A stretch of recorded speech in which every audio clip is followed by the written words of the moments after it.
ഓ അപ്പൊ നമ്മളിപ്പോ എന്താ ഉണ്ടാക്കണത്? ഇന്ന് ഞമ്മള് എണ്ണന്റെ പരിപാടി. എണ്ണ നമ്മുടെ hair care oil out of stock ആയിട്ടുണ്ട്. അപ്പൊ അത് ഉണ്ടാക്കാൻ വേണ്ടിട്ട് പോവാണ്. അപ്പൊ നമ്മൾ ഇതിൽ ഏതൊക്കെ മെഡിസിൻസാ യൂസ് ചെയ്യണത്? നിങ്ങൾ പാടത്തുനിന്ന് എന്തൊക്കെ കൊണ്ടുവരും? പിന്നെ പാടത്തു നിന്ന് കൊടുന്ന കാര്യങ്ങളെല്ലാം പറഞ്ഞു തരാം. കഞ്ഞുണ്ണിണ്ട്, കിയാർനെല്ല്, പൂവാങ്കുറുന്നില്, പിന്നെ മഞ്ഞക്കരുത്തല, പിന്നെ എന്തൊക്കെയാണ്, പിന്നെ നമ്മൾ അധികം വീട്ടിൽ നിന്ന് എടുത്തിട്ടുണ്ട്. തുളസി, പിന്നെ കറ്റാർവാഴ, നെല്ലിക്ക, പിന്നെ കൊഴുപ്പ, അങ്ങനെ ഒരുപാട് സാധനങ്ങളുണ്ട്. കുറെയൊക്കെ പറഞ്ഞിട്ട് തീരുന്നില്ല.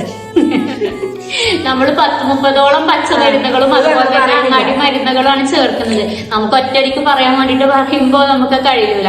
അപ്പൊ ഔട്ട് ഓഫ് സ്റ്റോക്ക് ആയിട്ട് നമുക്ക് പെട്ടെന്ന് ഒരു ബൾക്ക് ഓർഡർ വന്നതാണ്. അതുകൊണ്ട് നമ്മള് കിട്ടിയ മരുന്നിനനുസരിച്ച് മരുന്നല്ലാതെ ഉണ്ട്, പക്ഷെ കുറഞ്ഞ ക്വാണ്ടിറ്റിയിലാണ് നമ്മൾ ഉണ്ടാക്കാൻ വേണ്ടിട്ട് പോകുന്നത് കേട്ടോ. അപ്പൊ വേണ്ട ആൾക്കാർ പെട്ടെന്ന് തന്നെ ബുക്ക് ചെയ്യുക. പെട്ടെന്ന് തന്നെ ഔട്ട് ഓഫ് സ്റ്റോക്ക് ആവുന്ന ഒരു പ്രൊഡക്റ്റ് ആണ് നമ്മളത്. അപ്പൊ വേണ്ടവർ എത്രയും പെട്ടെന്ന് തന്നെ താഴെ കൊടുത്തിട്ടുള്ള ബുക്കിംഗ് നമ്പറിൽ കോൺടാക്ട് ചെയ്യാം. Okay, by.